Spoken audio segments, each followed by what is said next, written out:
ახალი დღის, ახალი რიტმი. დღის აქტუალური საკითხები საზოგადოებრივი აზრის პრიზმაში. თემატურად მრავალფეროვანი გადაცემები და რუბრიკები. დღის მთავარი სტუმრები და სხვადასხვა სფეროს პროფესიონალი თანაწამყვანები. დღის პრობლემური შეკითხვები და კომპეტენტური პასუხები. 12 საათიდან 17 საათამდე. მოიგე დრო, გაიგე მთავარი. ეს არის დღის არხი, რადიო იმედზე.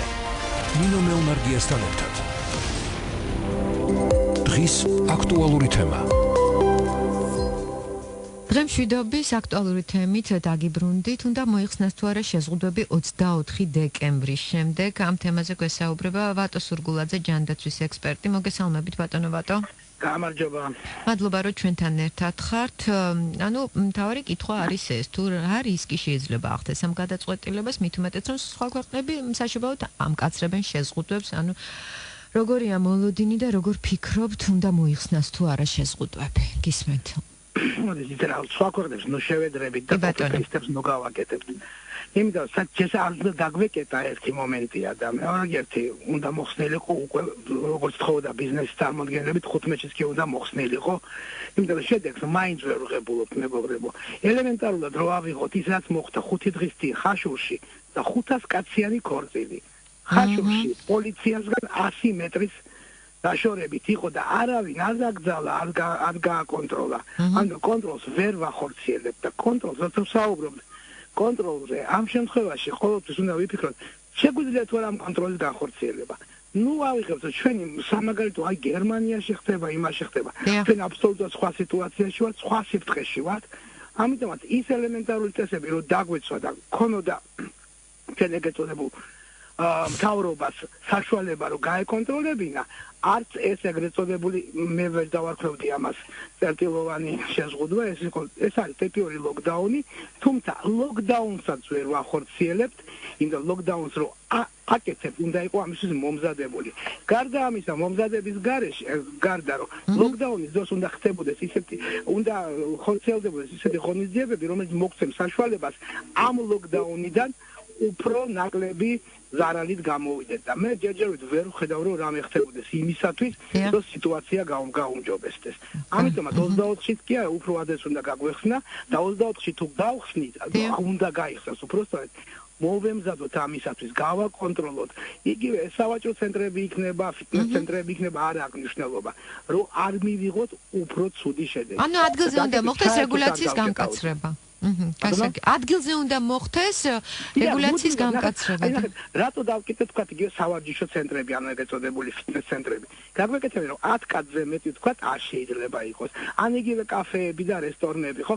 გარეთ 6 კაციანი, მაინც ხდება ქორწილებიც ხდება, მაინც ხდება დაბადების დღეები, რომელსაც ვერ ვაკონტროლებთ და იგივე როცა შეგვიძლია ამის კონტროლი, გაფრთხილება, სწავლება, ინფორმაციის მიწოდება, ეს გაცილებით უფრო ეფექტური იქნებოდა და ეხლა იმის ხმარო, ეხლა რო ამბობენ, აი ნახეთ შემცირდა, არ შემცირებულა.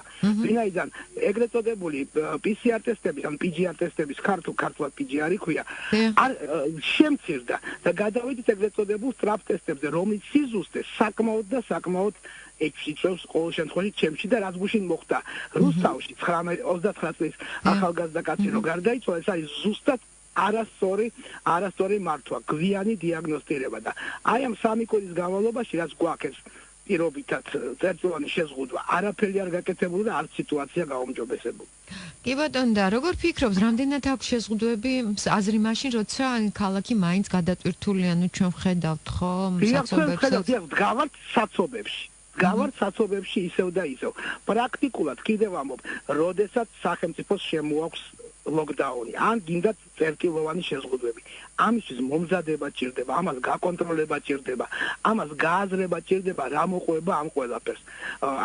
ეს მაგალითი მაქვს ძალიან, როდესაც უნივერსიტეტში შეწყვიტეს სწავლა და გამოდის განათლების მინისტრი იძახის, კიო, ყველა უნივერსიტეტში გადავა ონლაინზე, ოღონდ სამედიცინო უნივერსიტეტის სტუდენტები მე-5, მე-6, მე-4 კურსების უნდა იარონო პრაქტიკულ კურაციებზე. როგორ იარონ? ადამიანი თუ ცხოვრობს, ბავშვი თუ სტუდენტი ცხოვრობს ისანში და კურაცია აქვს, თქვა სანზონაში. ყველას არ ემსახურება სახელმწიფო მანქანა და ტაქსის ფული, საკმაოდ ტაქსი ძალიან გაძლევდა, აბა თქვენს დააკვირდით. ვერ მივიდოდა. ყველა ნაბიჯ ცირდება გააზრება, რა რისკები მოყვება და ამ რისკები როგორ ავიცილოთ თავიდან. სამწუხაროდ არც გამოცხადების წინ ვიყავდი და მე არ ვიყავი მომხრე ამ ლოკდაუნის პირიქით. უნდა გაგვეკაცრებინა ის წესები, რაც არსებობს. ადამიანების რაოდენობა, ნეხვების ტარება, ინფორმაციის მიწოდება და პირველადი ჯანდაცვის სისტემის გაძლიერება, რაც არ მომხდარა და არც ხდება. სამწუხაროდ ახლა დღეს ტრაპახობენ იმით, რომ რემდესივირი შემოვიტანეთ. მინისტრი აქვს ჩვენ უკვე ვემზადებითო და რა ქვია, ქვირაბის ბოლოს შუქი გამოჩნდაო ვაქცინების შესახებ. არაფერი არ კეთდება ვაქცინების შემოტანისათვის. ვაქცინის შემოტანა არის საკმაოდ რთული პროცესი, მოლაპარაკებები ჭირდება, ხელშეკრულებები, მომზადება. არაფერი არ ხდება და როგორ ვაპირებთ ამის გაკეთებას, ჩემთვის ძალიან ბუნდოვანია. კარგით, შეიძლება მთავრობა ხედავს ამას, მაგრამ მე ვერ ვხედავ და ძალიან ბევრი სპეციალისტი ამას ვერ ხედავს. კარგით, ისე შეზღუდვებს დავუბრუნდეთ 21 საათის შემდეგ კომენდანტის საათზე რა სიტყვით, ანუ რა შედეგს იძლევა? აბსოლუტურად არა, ნულოვანი შედეგი აქვს ამას. ვინმე მამიხსას რა შედეგი აქვს 21 საათის შემდეგ. კიდევ უბრუნდები ამ ხაშურის ქორწილს. 500 კაციანი ქორწილი დაიწყეს 3 საათზე 8-ზე დაამთავრეს. რა, არაფერი 9 საათიან შეზღუდვას აბსოლუტურად არავითარი აზრი არ აქვს, პირიქით მგონი ართულებს კიდევაც სიტუაციას. კარგი და რამდენად სწორად იყენებს ხელისუფლება აი ამ დროს იმისთვის, რომ შეზღუდვების მოხსნის შემდეგ ინფიცირების რიცხვი მნიშვნელოვნად შემცირდეს?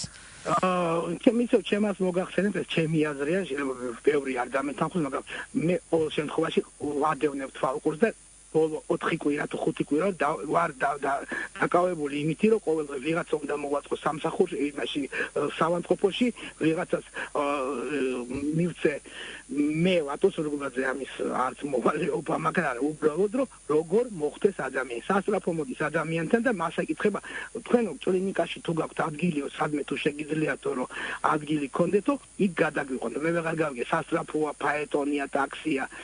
არაფერი არ ხდება, ზუსტად ამაშია საქმე, რომ არავითარი გადაწყვეტილებას რომელსაც ღებულობენ, ვერ ასრულებენ.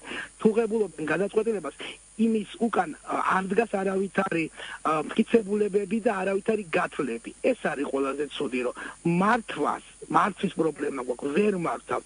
თუმცა კიდევ ამბობ, ეს არ არის რაღაცა ესეთი გადაუწყვეტელი. ჭირდება ადამიანებმა, რომელსაც იციან როგორ გადაწყვეტონ ეს პრობლემა, რა გააკეთონ, როდის გააკეთონ და პასუხისმგებლობის მქონე ადამიანებია საჭირო. სამწუხაროდ ჩვენი ვერც პრემიერ-მინისტრი, ვერც ჯანდაცვის მინისტრი აღარ ვიტყვი, ვერ მართავენ სიტუაციას და მისცენ საშუალება იმ ადამიანებს, ვისაც შეუძლია მართვა და კარდინალურად შეცვლიან სიტუაციას საქართველოში. არ მინდა მუდმივად მაგალითები გერმანიის, შვედეთის და ბელგიის. ეს არ არის იქ სხვა სიტუაცია, ჩვენ აბსოლუტურად სხვა სიფრთხეში ვიმყოფებით. დიახ, ბატონო, თქვენი საუბრიდან გამომდინარე, ანუ არ თუ ისე სახარბელო სურათია და შედეგს, ანუ რას ფიქრობთ შედეგზე და როგორ განვითარდება სამომავლოდ პანდემია და ნუ ზოგადად ვაქცინაციაზეც მინდა ცოტა ხო ესე საუბროთ. თუ გაგრძელდება ზუსტად იგი არაფრის კეთება თუ გაგრძელდება საკმაოდ შეიძლება ეს ყველაფერი გართულდეს და მივიღოთ ძალიან ცუდი შედეგები. ალბათ თქვენც ყველა ადევნეთ თვალყურს, რომ ლიდერებში გავიჭერით როგორც დაავადებების რაოდენობით მილიონ მოსახლეზე, როგორც გარდაცვალებების რაოდენობით. ეს არის მართველი გუნდის უნიათობის შედეგი და მეტი არაფერი. ეს სიტუაცია გამოსწორებადი არაფერი არ არის ისეთი, რომ არ გაკეთდეს და უკეთესობისკენ არ წავიდეს. იღუპება ცალკე რა თქმა უნდა პრობლემა გვაქვს მოსახლეობის ჯანმრთელობის. ყველაზე პრობლემა გარდა კოვიდის არის, რომ ის სხვა დაავადებებიც არსებობს. იგივე დიაბეტიც დარჩა, იგივე ინსულტები, ინფარქტები, იგივე ავტოსაგზაო შემთხვევები. აი ამ ადამიანების კლინიკაში მოხვედრა გახდა პრობლემა. მოგიყვებით პირად შემთხვევას, რომელიც 3 დღის წინ მიერეკავს ჩემი სტუდენტი, მეუბნება რომ მამაჩემ სისხლის ძენი აქვს და კლინიკაში ვერ მოვათავსეო. კლინიკაში რომ მომეთავსებინა, ჯერ მოგვიწია წაყვანა კლინიკაში, სადაც აუღეს ანალიზი კოვიდზე, აღმოჩნდა რომ კოვიდი არ აქვს და მერე ამის შემდეგ გადავიყვანეს სხვა კლინიკაში, სადაც ჩაუტარდა შესაბამისი კურნალობა. მართვა არ არსებობს, ანალიზი არ არსებობს და თუ ესე გაგრძელდა ძალიან ცუდ შედეგებს მივიღებთ. თუმცა კიდევ ამბობ, არავის არ ვაშინებ, გაკეთებადია ეს ყველაფერი, როგორც უნდა გააკეთოს იმ ადამიანებმა, ვინც იცის ამის მართვა და გაკეთება. კარგი, დიდი მადლობა, წარმატებებს გისურვებთ. სატელეფონო ხაზზე იყო ვატო სურგულაძე, ჯანდაცვის ექსპერტი, უნდა მოიხსნას თუ არა შეზღუდვები 24 დეკემბრის შემდეგ, ეს არის ჩვენი საუბრის თემა. გადაცემის მეორე ნაწილში ამ თემით შემოგვიერთდება აკაკი ზოიძე, პარლამენტის ჯანდაცვის კომიტეტის ყოფილი თავმჯდომარე, ჯანდაცვის ექსპერტი, ასე რომ დარჩით ჩვენთან რამდენიმე წუთში სტუმართან ერთად დაგიბრუნდებით. დღის აქტუალური თემა. მე აქტუალური თემით დაგიბრუნდით, უნდა მოიხსნას თუ არა შეზღუდვები 24 დეკემბრის შემდეგ. აკაკი ზოიძე, პარლამენტის ჯანდაცვის კომიტეტის ყოფილი თავმჯდომარე, ჯანდაცვის ექსპერტია, სატელეფონო ხაზზე. მოგესალმებით, ბატონო აკაკი. მოგესალმებით, მესალმები რადიოს ფენს. მადლობა, რომ ჩვენთან ერთად ხართ. თემა ძალზედ აქტუალურია, დიდი ინტერესის საგანია, ასე ვთქვათ, უნდა მოიხსნას თუ არა შეზღუდვები 24 დეკემბრის შემდეგ და რა რისკი შეიძლება ახდეს ამ გადაწყვეტილებას. სხვა ქვეყნების მაგალითს თუ ავიღებთ, საშობაოდ ამკაცრებენ შეზღუდვებს, თქვენ რა სიტყვით? აქ სიძულებითი უფრო ზომა უფრო არის ამ კუთხით, იმიტომ რომ ახლა ისე როდესაც საკმაოდ კრიფე სტაბილიზაცია გვაქვს ამ პირობებში, რომ რაოდენობა ჯერ კიდევ დიდი არის მაინც ინფიცირებულთა, ხომ კი შეიძლება შემცირდა ტემპი ზრდის და წამოვიდა კლებისკენ, მიუხედავად იმისა, რომ გაფართოებულია ტესტირება, მაინც ჯერ ეს არ მეტყოლებს იმაზე, რომ მუდმივად რაღაც ისეთ სტაბილურ მდგომარეობას მივახციეთ, რომ ჯანდაცვის სისტემა არ არის თქვათ საფრთხის ქვეშ, რომ კოლაფსი გაიცადოს და ან კიდევ არ იღუპებიან სამწუხაროდ ტრაგიკულად ადამიანებს, ხომ? ამიტომ ძალიან მნიშვნელოვანია, რომ ჩვენ კიდევ უფრო შევამციროთ ინფიცირებულთა რაოდენობა ყოველდღიურად, გავრცელების ტემპი. ეხლა რაც გახსნაზე არის საუბარი 24 იანვრის პერიოდში, ეს არის გამოწვეული, იმიტომ რომ ახალ წლის პერიოდში ადამიანები ნებისმიერ შემთხვევაში ერთი თემა არის ეკონომიკური საკითხი, რაც ეხება იმას, რომ ვაჭრობის ძირითადი დატვირთვა ამ პერიოდზე მოდის, მეორე საკითხი ასევე ადამიანების დამყოლობა იმ აღზრდილების მიმართ, რომელიც არსებობს, ხომ? ახალ წლის პერიოდში მოსაუბნელია, რომ ჩვენ თუ დავტოვებთ იმ შეზღუდვებს, რაც არის, ეს დამყოლობა არ იყოს და პირიქით დისკრეტაცია განიცადოს ამ ყველაფერმა და მომავალში სანამ ვაქცინა გვექნება, მანამდეც ნართულად მივიდეთ. ამიტომ შეზღუდვები და აუცილებლად შემსუბუქდეს, ოღონდ ძალიან მნიშვნელოვანია, რომ დავარეგულიროთ ადამიანების ნაკადები და მოხდეს ეს შემსუბუქება იმდაგვარად, რომ არ მივიღოთ 9 დღე ისეთივე შავი პარასკევი, როგორც იყო 27 ნოემბერში. რამდენად აქვს შეზღუდვებს აზრი მაშინ, როცა ქალაქი მაინც გადატვირთულია, თუმცა შეზღუდვები აქვს ბიზნესს, რომელიც ხომ მნიშვნელოვნად ზარალდება.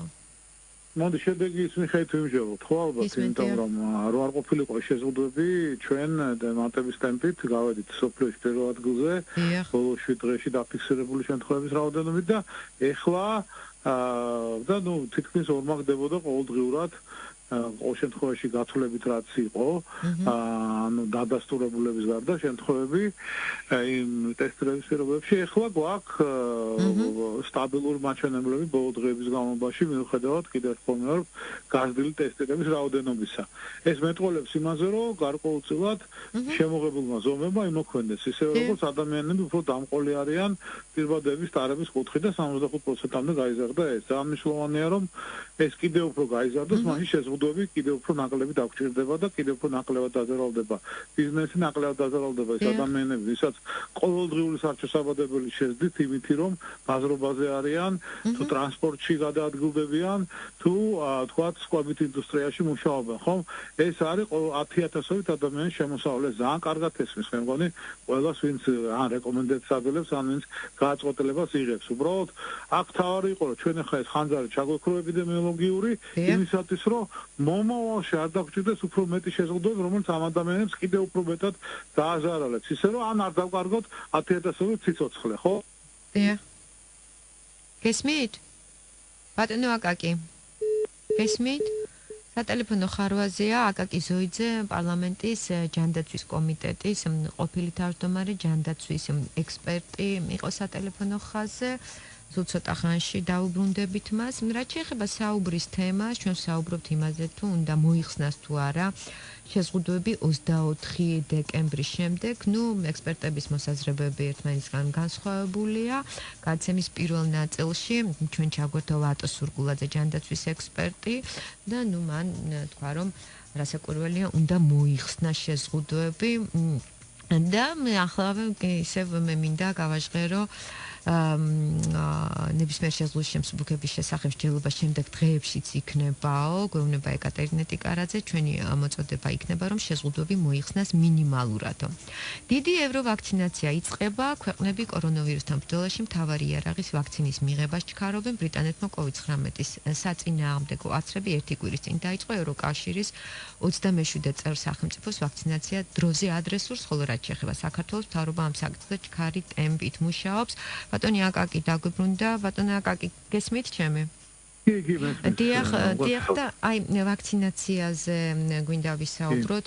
ანუ როგორ ფიქრობთ თქვენ, რომ როდისთვის იქნება შესაძლებელი, რომ ის საქართველოში გამოჩნდეს? რა ინფორმაციას ფლობთ ამის შესახებ? ძალიან ბევრი საკითხია ვაქცინაციასთან დაკავშირებული, მაგრამ ამ გეგმაზე, როგორც თქვენ აღნიშნეთ, მუშაობა მიდის 24 საათის განმავლობაში და გეგმა უახლოეს დღეებში მზად იქნება, ანუ უახლოეს კვირის განმავლობაში. და საქართველოს მთლიანად მზად იქნება, რომ მიიღოს ის ვაქცინა, რომელსაც ასე ვთქვათ, შემოვიტანთ. ხოლო რამდენი ვარიანტია. და ყველა სცენარისთვის მეტნაკლებად შემუშავებული იქნება ის გეგმა, რომელიც ამ ვაქცინის თითოეულ მოქალაქემდე მიტანას გულისხმობს. ხო, მთავარი ვაქცინის შემოტანა, მთავარია ეს ვაქცინაცია მოახდინოთ ადამიანებს. ამ კუთხით რამდენიმე საკითხია, რომელიც ძალიან აქტუალურია და ეს არის პირველი თვითონ დამყოლობა ნასრული ადამიანებმა, რომ ჩაიტარონ ვაქცინაცია. ამ კუთხით არ არის სახარბელო მდგომარეობა, პირდაპირ ვიტყვი, იმიტომ რომ ბოლო კვლევითაც 51% ამბობს, რომ არ გაიკეთებს ვაქცინას.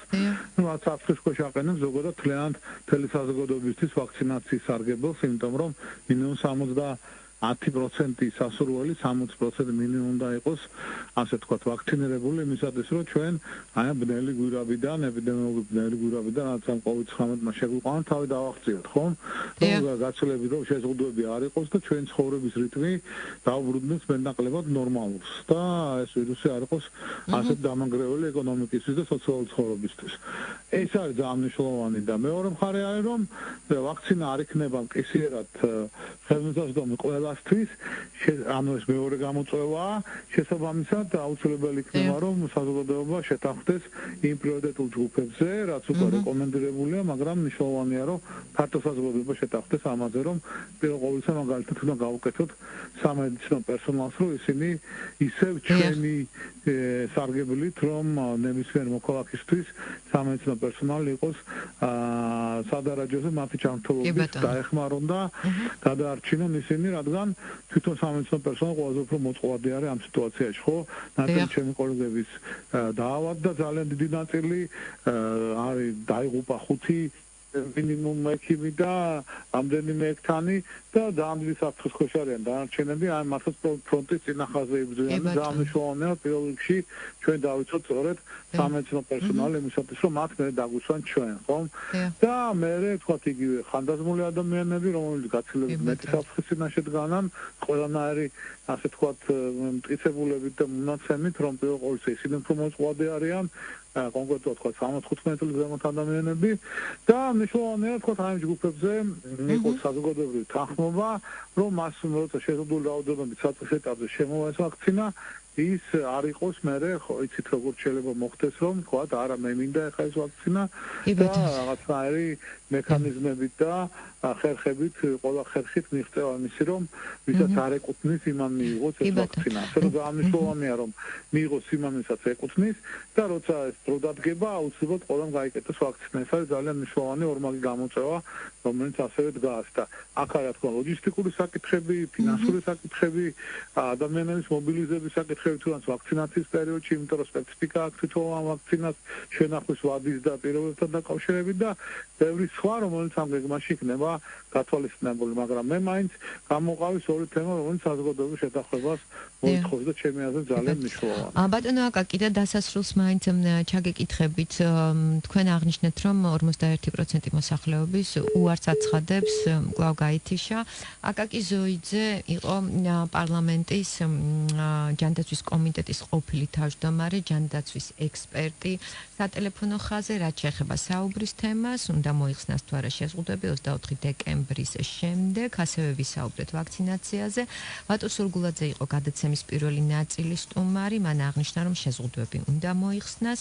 რაც შეეხება ვაქცინაციის თემას, აკაკი ზოიძემ აღნიშნა ის, რომ და ის ნიშანდობლივია და უნდა მივაქციოთ ამას აუცილებლად ყურადღება, რომ 51% მოსახლეობის, ჩვენ მოსახლეობაზეა საუბარი, უარს აცხადებს ვაქცინაციაზე და ბუნებრივია, რომ თუ ადამიანთა პროცენტული მაჩვენებელი დაბალი იქნება, ვინც ვაქცინას გაიკეთებს, ეს პანდემიასთან ბრძოლას ძალიან გაართულებს, ასე რომ ესე ოპტიმისტურად უნდა ველოდოთ და ოპტიმისტური ხედვა უნდა გქონდეს ვაქცინასთან მიმართებაში და იმედია, რომ ჩვენ ყველა ერთად გადავლახავთ ამ დიდ გამოწვევას და პანდემიას დასრულდება და მაინც ჩვენზე ძალიან ბევრი რამე არის დამოკიდებული, უპირველეს ყოვლისა კი პირბადეები და დისტანცია. ამით დავასრულებ დღევანდელ ეთერს. რადიო იმედის დღის არხი კი აგრძელებს მაუწყებლობას. კახა გელაშვილის სპორტის ამბები შემოგვიერთება. 17-ს დაელოდით გია ჯაჯანიძესთან ერთად საინტერესო სტუმართან ერთად საინტერესო თემით. მე კი უკვე დაგემშვიდობებით. მადლობა ნახვამდის. დღის აქტუალური თემა. ეს არის დღის არხი რადიო იმედზე. ნინო მეუნარგიასთან ერთად.